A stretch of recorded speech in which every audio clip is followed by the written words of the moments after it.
Cette section coronale montre les fosses nasales et les cavités sinusiennes. Les sinus identifiables sont les sinus maxillaires, les sinus ethmoïdaux et les sinus frontaux.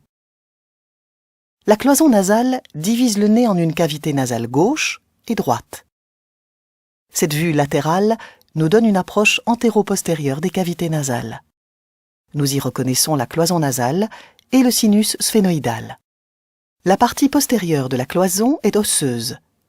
La partie antérieure, essentiellement cartilagineuse, correspond au cartilage quadrangulaire.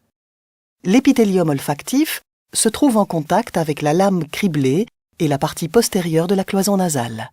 La choane forme la jonction entre les fosses nasales et le rhinopharynx.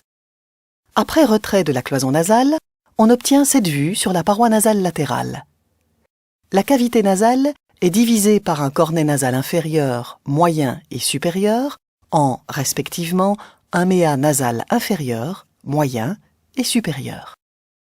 Cette meilleure vue des méas inférieurs et moyens est obtenue après retrait partiel du cornet nasal inférieur et du cornet moyen. Le canal lacrymonasal, relié au canthus médian et drainant le sac conjonctival, se termine en dedans du cornet inférieur et s'ouvre dans le méa nasal inférieur.